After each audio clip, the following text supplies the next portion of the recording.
significa que nós temos 30 milhões de pessoas com problema de desequilíbrio de parafuso. Mas ele marcou quando foi visitar a Torre de Pisa.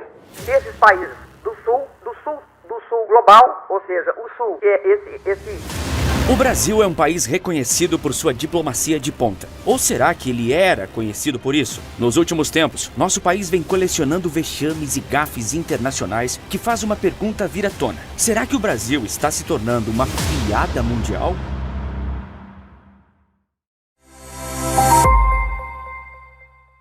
Todos os anos acontece a Assembleia Geral das Nações Unidas. Nessa ocasião, líderes e representantes de todos os países se reúnem, resolvendo desavenças e muitas vezes mostrando como o mundo globalizado está cada vez mais dividido. Todos os anos, o Brasil sempre tem imenso destaque na principal reunião da ONU. E não estou sendo clubista ao falar isso, mas apenas constatando o óbvio por uma simples razão. O Brasil sempre é o primeiro país a discursar na Assembleia Geral. Na última reunião, realizada em setembro, o presidente Luiz Inácio Lula da Silva foi quem fez isso. Assim como Jair Bolsonaro, Michel Temer, Dilma Rousseff, Fernando Henrique Cardoso e por aí vai. Você sabe me dizer por que temos tanto prestígio nesse evento? Por que somos os primeiros a discursar? O motivo é simples e um tanto simbólico. Sendo um dos membros fundadores da ONU, o Brasil teve destaque nos primeiros anos da organização, pois nenhum país queria ser o primeiro a falar na Assembleia. O Brasil então se voluntariava, tendo sido o primeiro orador em 1949, 1950 e 1951. Assim começou uma tradição, até hoje mantida, de o presidente brasileiro ser o primeiro a discursar. Outra explicação para o privilégio dado ao Brasil é o reconhecimento ao diplomata Oswaldo Aranha, que adquiriu destaque internacional ao presidir a primeira Assembleia da ONU. Mas o prestígio brasileiro vem sendo posto em xeque pelas ações de nossas autoridades. As polêmicas diplomáticas envolvendo o Brasil nos últimos tempos foram muitas e são, no mínimo, preocupantes para nossa imagem.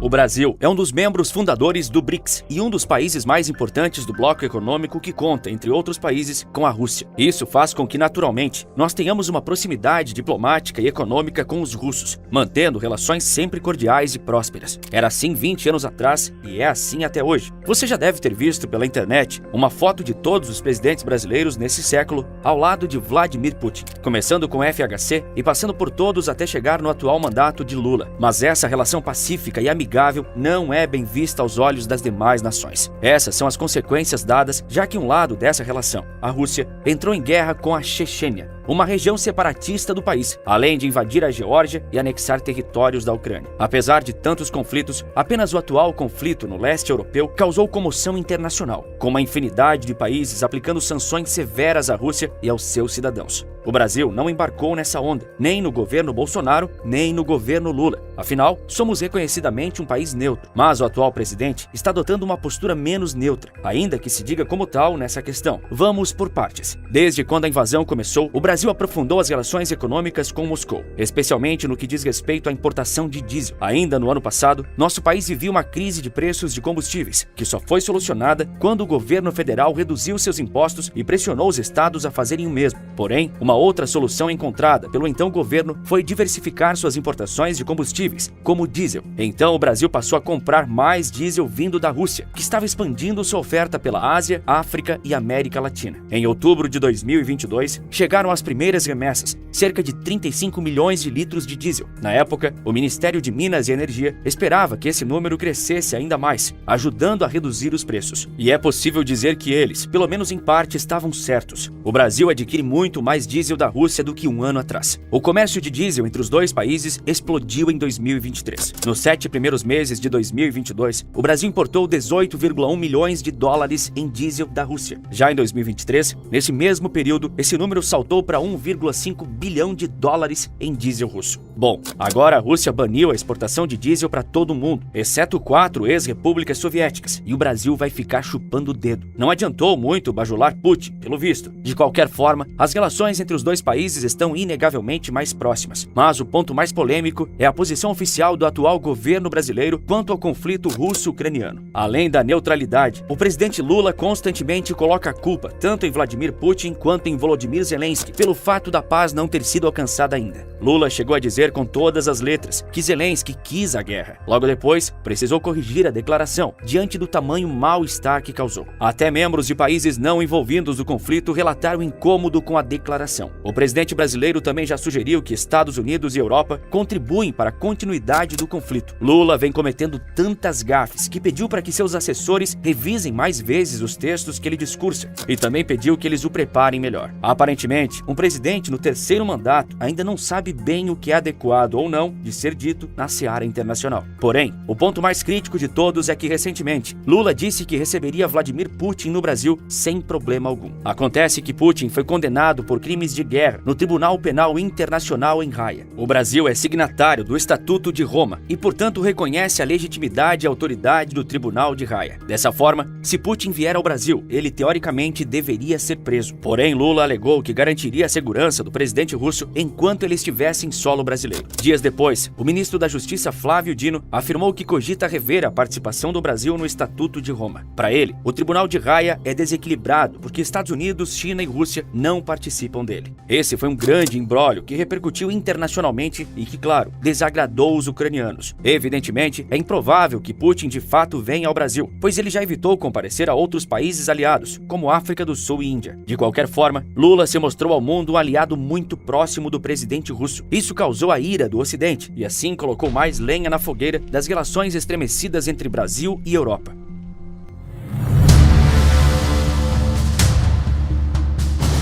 As relações diplomáticas entre Brasil e França são um capítulo à parte. Em tese, eles são nossos aliados, ou eram. Nos últimos anos, as coisas começaram a ir ladeira abaixo, especialmente no que diz respeito à Amazônia. Você acha que a França, um país europeu, tem direito de opinar sobre a soberania brasileira e território amazônico e como o administramos? Sinta-se livre para responder nos comentários. Mas os governos brasileiros têm uma resposta na ponta da língua para isso. Primeiro você tem que entender que a Amazônia é do Brasil, não é de vocês. Não tem direito. Você deve se lembrar de como a relação franco-brasileira chegou a um patamar crítico em 2019, durante a gestão de Jair Bolsonaro. Na ocasião, o mundo todo, de repente, passou a se importar com as queimadas na floresta amazônica. Algo lamentável, mas que todo brasileiro sabe que acontece com frequência e periodicamente. É o que é, mas aparentemente tinha algo diferente para os gringos se importarem tanto com a Amazônia. Talvez o problema era as então autoridades brasileiras, que tinham uma postura mais assertiva em relação à soberania brasileira sobre a Amazônia. Macron era um forte crítico de Bolsonaro e vice-versa. O francês afirmou em 2019 que as usuais queimadas no Brasil deveriam ser discutidas com urgência durante o G7, um grupo do qual nosso país não faz parte. Queriam discutir um assunto brasileiro sem o Brasil. Vê se pode. O mandatário francês considera piamente que seu país faz parte da Amazônia e tem direitos sobre ela por conta da Guiana Francesa. Macron reiteradamente advogava pela exclusão do Brasil de acordos comerciais enquanto, segundo ele, nosso meio ambiente não estivesse protegido. Naturalmente, o então presidente Bolsonaro replicava, como quando cancelou uma reunião com o chanceler francês para simplesmente cortar o cabelo. O que tornou a situação ainda mais crítica foi quando Bolsonaro respondeu debochadamente um comentário que insinuava que a mulher de Macron era feia e que por isso o francês perseguia o brasileiro, pois ele tinha uma esposa bonita. Essas tensões foram apenas um prenúncio do estado atual das relações diplomáticas entre Brasil e outros países, especialmente na Europa. Durante o governo Bolsonaro, nosso país foi o responsável pelo fechamento de um acordo de livre comércio histórico entre Mercosul e União Europeia. Porém, esse acordo está empacado há 4 anos, sem sinal de que será ratificado. As recentes declarações do presidente Lula podem tornar esse processo cada vez mais complexo, já que repetidamente ele faz críticas aos governantes europeus pelo conflito na Ucrânia. Jornais franceses descrevem nosso mandatário como uma decepção e falso amigo do Ocidente. O chefe de Estado do Brasil também não poupa críticas ao modo com que a Europa está segurando o acordo de livre comércio com o Mercosul.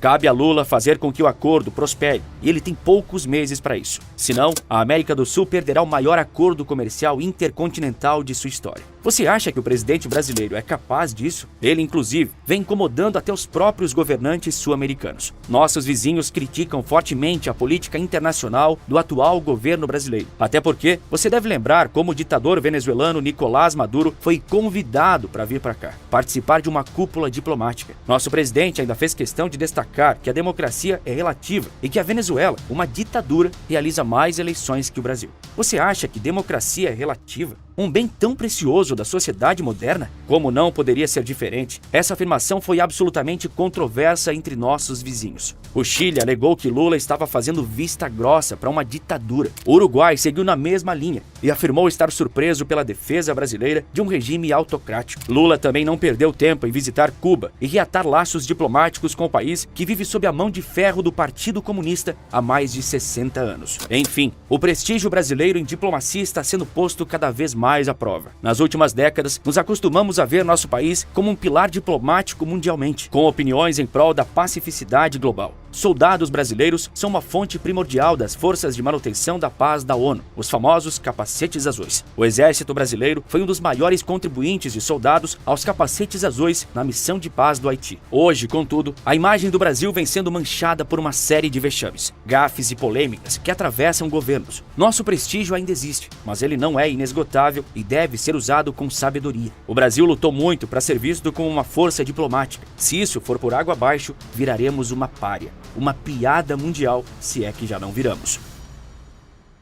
Eu criei uma legião de mestres digitais para faturar milhares de dólares todos os meses usando um computador com acesso à internet, sem falar inglês, sem precisar se expor e sem precisar vender absolutamente nada. Se você quer fazer parte desse movimento e construir uma renda em dólar de forma segura e prática, eu preparei uma apresentação gratuita. Basta clicar no link da descrição ou no comentário fixado. Como a Arábia Saudita persegue cristãos? É o que te conto no vídeo que aparece agora na sua tela. Por esse vídeo é isso. Um forte abraço e bons negócios.